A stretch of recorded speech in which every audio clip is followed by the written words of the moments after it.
Hello friend, मैं doctor Alka. मेरे YouTube channel में आपका स्वागत है।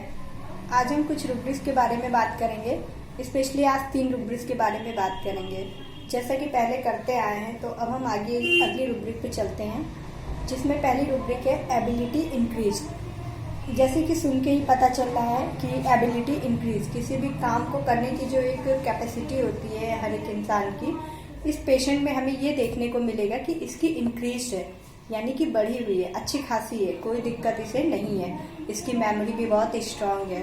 अगर इनसे हम क्वेश्चन करें, कोई भी चीज़ पूछे कि आपका डेली रूटीन कैसा रहता है, आप कोई भी काम को कैसे मैनेज करते हो, या अचानक कोई काम आ जाए तो क्या करते हो, आपको भूलने की दिक्कत तो नहीं है, ऐसा कुछ आप जनरली जो चीज़ें नहीं भूलनी चाहिए वो भी भूल जाते हैं क्या?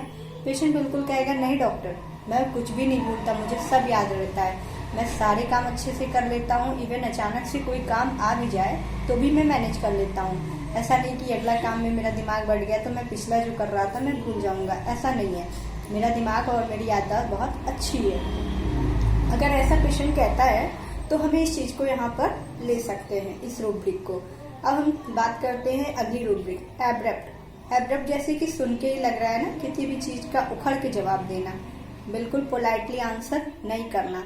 तो इस पेशेंट में ये चीज़ हमें बहुत अच्छे से कूट कूट के या तो देखने को मिलेगी या तो सुनने को मिलेगी, या तो इसके रिलेटिव या फिर जो अटेंडेंट आएगा इसके साथ वो बताएगा कि डॉक्टर ये तो सीधे मुंह बात ही नहीं करता है, कुछ भी पूछो उखड़ के जवाब देता है, ऐसा जवाब देता है लगता है कि सवाल पूछ के ही गलती कर दी, तो ऐसा ही आंसर करता है। अब वो पेशेंट ऐसा होता है ये पैदाइशी, ये तो कहना मुश्किल है, लेकिन हाँ कुछ ना कुछ चीज़ें उसे अंदर ही अंदर परेशान कर रही होती है, जिस वजह से वो ऐसा जवाब देने लगता है।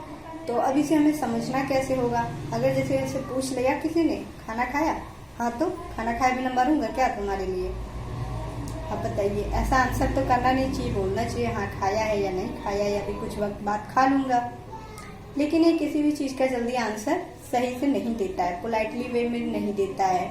और इसके आंसर जैसे कि कोई भी चीज़ पूछो ना तो बहुत जल्दी में आंसर करता है, जैसे कि पता नहीं कहाँ जाने की इसको जल्दी है। आंसर बहुत तेजी से देता है, समझ में भी ना आए जल्दी जल्दी, तो ये कुछ ना कुछ दिक्कत से जूझ रहा होता है। ऐसा पेशेंट हमारे पास आता है तो हमें इससे कुछ सवाल पूछने पड़ते हैं, जिनसे हमें खुद ब खुद समझ में आने लगता है कि ये पेशेंट जो है नॉर्मली हमसे बात कर पा रहा है, हमारी बातों को समझ पा रहा है या नहीं, आंसर कैसे कर रहा है, क्या तरीका है इसका आंसर करने का। और जैसे कि ये अचानक से भी इसका बिहेवियर ऐसा हो सकता है कि उसकी लाइफ में, यानी वो जिंदगी जो जी रहा है उस लाइफ में कुछ ना कुछ ऐसा जरूर हुआ है पीछे समय में, या जो भी है अभी हाल फिलहाल में, कि उसने इस चीज़ को परेशान कर दिया है, इस चीज़ से वो बहुत ज़्यादा ही परेशान हो गया है। तो इस वजह से हो सकता है कि उसका मेंटल लेवल चेंज हुआ हो और वो किसी से अच्छे से बात नहीं करता हो, सीधे मुंह बात नहीं करता हो, अंदर ही अंदर बहुत परेशान हो। एक रीज़न ये भी हो सकता है उसके इस तरह के बिहेव का। लेकिन हमें इस चीज़ को देखना और समझना पड़ेगा कि ये सिर्फ हुआ है या फिर ये पहले से ही ऐसा है, या इसके बात करने का तरीका ही ऐसा है। इस चीज़ को हमें समझना बहुत ज़रूरी है। ये पेशेंट खुद ब खुद बताएगा कि पहले मैं अच्छे से बात करता था, पता नहीं क्या डॉक्टर मुझे चिढ़ मच जाती है, मैं मुझसे कोई सीधे से भी बात करता है, मैं चाहता हूँ कि सीधे से अच्छे से आंसर करूँ पर मैं नहीं कर पा रहा हूँ, मुझे बहुत ज़्यादा चिढ़ मस्ती उलझन मस्ती कि अगले ने मुझसे पूछा ही क्यों पूछ रहा है, क्या ज़रूरत है इसे पूछने, मैं खाऊँ या ना खाऊँ, मैं सोऊँ या ना सोऊँ, मैं जो भी करता हूँ या करूँ या ना करूँ, अगले को क्या दिक्कत है, मैं चाहे जो करूँ या मैं ना करूँ। तो ये पेशेंट जो होता है ना जनरली समझ में आ जाएगा आपको आसानी से। या तो पेशेंट खुद ब खुद बताएगा कि मुझे ये दिक्कत से दूर करिए, या ये दिक्कत मैं अब झेल नहीं सकता, या तो इनके अटेंडेंट जो इनको साथ में लाएंगे वो बताएंगे। मान लीजिए पेशेंट आपके आगे, तो चलिए आपको डॉक्टर हैं, आप लिहाज करके आपसे थोड़ा बहुत अच्छे से बात कर लिया, लेकिन अटेंडेंट जरूर बताएंगे कि डॉक्टर हम घर में कुछ भी इसको अच्छे से बोलते हैं, इसके भले के लिए बोलते हैं, चिढ़ जाता है, झगड़ा करने लगता है, सीधे मुंह बात ही नहीं करता है, चिढ़ा रहता है, खोया खोया रहता है, पता नहीं किस दुनिया में रहता है, अच्छे से बात करना है तो जैसे इसको आता ही नहीं है। ये होंगी अटेंडेंट की लैंग्वेज। तो हमें बारी बारी पहले पेशेंट से हमें डील करना है कि वो क्या चाहता है और वो हमारे पास आया है तो क्यों आया है। उसके बाद अटेंडेंट अगर कुछ कहना चाहता है तो हमें उसकी भी बात सुननी पड़ेगी, हमें केस रिकॉर्ड में इस चीज़ को शामिल करना पड़ेगा। अब रही बात है अगर पेशेंट की, तो ऐसा पेशेंट जो होता है पर्सनैलिटी डिसऑर्डर की कंप्लेंट से भी जूझ सकता है। और किसी भी चीज़ को लेके एडजस्ट नहीं कर पाता है। अचानक से आई चीज़ से ये परेशान हो जाता है। जैसे अभी हमने बात की थी एबिलिटी इंक्रीज में, कोई भी बात अगर अचानक से आती है उसके सामने, या कोई भी प्लान उसका रिशेड्यूल करना पड़े या फिर उसे अपने शेड्यूल से हटना पड़े, वो मैनेज कर लेता है, वो चीज़ों को संभाल लेता है ऑर्गेनाइज वे में। पर ये पेशेंट जो होता है जिसको एब्रेट वाली प्रॉब्लम है या सही से बात नहीं करता है, वो नहीं संभाल पाता है। वो झल्ला जाएगा, चिल्लाएगा कि ऐसा क्यों हो गया, मैं नहीं कर सकता, मेरे बस का नहीं, ऐसा होना नहीं चाहिए। ठीक है, अब आप लगभग काफ़ी हद तक समझ चुके हैं। और हाँ, ये बात भी बिल्कुल अच्छे से नहीं करता है, परेशान सा रहता है, चिढ़ा हुआ सबसे ज़्यादा रहता है, पोलाइट वे में बात करता ही नहीं है, आंसर बिल्कुल भी अच्छे नहीं देता है या कि जो आपको सुन के अच्छा लगे। आप जिस जवाब की उम्मीद करते हैं, जिस तरीके के जवाब की उम्मीद करते हैं, वो इससे तो नहीं मिलने वाली जब तक ये प्रॉब्लमेटिक कंडीशन में है। अब हम बात करते हैं अगली रूब्रिक, एब्सेंट माइंडेड। जैसा कि अभी हमने एबिलिटी इंक्रीज के बारे में बताया आपको।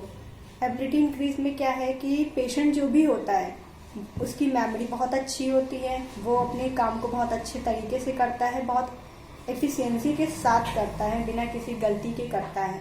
वो पेशेंट जो होता है बहुत अच्छा होता है।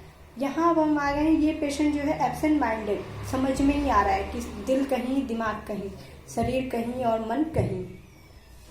तो ये पेशेंट होता है, एक तरह से इसकी कंसंट्रेशन की जो पावर होती है ना, वो खत्म सी हो रखी रहती है, एक जगह वो कंसंट्रेट कर ही नहीं सकता है काफी समय तक। तो ये दिक्कत हमें देखने को मिलती है। ये पेशेंट या तो खुद बताएगा या तो इनके अटेंडेंट भी इस चीज को बताने में मदद कर सकते हैं। तो हमें पहले पेशेंट से केस लेना पड़ेगा कि वो हमारे पास क्यों आया है, क्या दिक्कत है। अगर वो कहता है कि जनरली डॉक्टर देखिए मैं छोटी मोटी चीजें भूल जाता हूँ, चलिए ये सामान्य है, हम आप भी भूल जाते हैं, लेकिन अब ऐसी चीज कि हम क्या करने गए हैं हमें याद ही नहीं, हम यहाँ आए हैं तो क्या लेने आए हैं, क्या दवा लेने आए हैं या फिर क्या सामान लेने आए हैं, उसे याद नहीं रहता है। सामान खरीदेगा, पैसे दिए बिना चला आएगा या तो फिर सामान लिए बिना चला आएगा, जाने किस दुनिया में रहता है। वो यहाँ पे खड़ा भी है, मान लीजिए एक जगह वो खड़ा है तो वो सिर्फ उसका शरीर है, उसका मन बिल्कुल नहीं है वहाँ पे। तो ऐसे पेशेंट जो होते हैं एब्सेंट माइंडेड, अगर वो आपको केस दे भी रहा है, केस टेकिंग चल रही है, तो भी अगर उससे आप आंसर मांग रहे हैं किसी भी चीज़ का कि ये ऐसा क्यों हो रहा है, आप बच्चे के बारे में बताइए, वो थोड़ा तो बता पाएगा, उसके बाद वो रिकॉल नहीं कर पाएगा अपनी चीज़ों को कि हमें इस चीज़ का आंसर कैसे करना है या कैसे नहीं करना है। वो सोचने लगेगा कि अच्छा ये कैसे हुआ था, काफ़ी देर सोचेगा, उसे याद नहीं, डॉक्टर मुझे याद नहीं आ रहा है, डॉक्टर मुझे याद नहीं आ रहा है, तो डॉक्टर कहेंगे थोड़ा याद करिए, डॉक्टर याद नहीं आ रहा है। एक ये चीज़ वो बोल सकता है। दूसरा, एब्सेंट माइंडेड में कैसे पता चलाना है, जैसे कि डॉक्टर ने उसकी, मान लीजिए उसे हेडेक है, ठीक है, वो हमारे पास हेडेक की कंप्लेंट लेकर आ रहा है। अगर उससे पूछा जाए कि आपको ये कब से है, ये दिक्कत कब से आई है, वो 2-3 बातें तो बताएगा, लेकिन बहुत जरूरी कब होता है, क्या होता है, डॉक्टर मुझे याद तो नहीं रहता है कब होता है, लेकिन होता है। उसे खुद मतलब कौन सी चीज़ उसके साथ कब हो रही है, कब नहीं हो रही, कब बढ़ रहा है, कब घट रही है दिक्कत, कुछ भी इसको आइडिया नहीं रहता है। अपनी चीज़ों को शेड्यूल वे में करता ही नहीं है, या समझिए वो कर नहीं पाता है। उससे कोई कुछ कह के चला जाता है, मान लीजिए कोई बात हो गई, किसी ने कह दिया, हो सकता है उसे बात याद रहे, किस इंसान ने कही ये ना याद रहे, या तो ये याद रहे कि हाँ इसने कही थी, लेकिन क्या कही थी वो याद नहीं रहता है। तो ये पेशेंट बहुत ही अजीबोगरीब होता है, एक तरह से ये समझ सकते हैं। हालांकि इतना मेमोरी लेवल पे जो इसका लैक ऑफ कंसंट्रेशन है सभी में नहीं मिलता है, लेकिन हाँ ऐसा भी नहीं है कि किसी पेशेंट में मिलेगा नहीं। कंसंट्रेशन की प्रॉब्लम को लेके आजकल बहुत सारे इन्वेस्टर हैं या फिर ओल्ड एज के लोग हैं वो झेल रहे हैं। इसके पीछे भी कुछ रीज़न है, जैसे कि उनको एक समय में बहुत सारे काम करने पड़ते हैं, लैक ऑफ स्लीप की वजह से ये सारी दिक्कत हो सकती है, या फिर वो कोई हाल फिलहाल की कोई भी परेशानी, एक्यूट या ओल्ड कोई कंप्लेंट को लेके वो परेशान रह रहे हैं। इस वजह से उनकी मेमोरी पावर जो है बहुत ही धीरे धीरे करते करते लॉस हो रही है, या फिर वो अच्छा सा डाइट नहीं ले रहे, जो कि बहुत ज़रूरी है आपकी मेंटल हेल्थ के लिए भी, फिजिकल हेल्थ के लिए भी। तो इसके पीछे कई रीजंस हो सकते हैं, या फिर उसे वाकई सर में कोई दिक्कत हो, कोई पैथोलॉजी क्रिएट हो रही हो, जिसकी वजह से जो उनकी मेमोरी पावर है उस पर इफेक्ट आ रहा हो।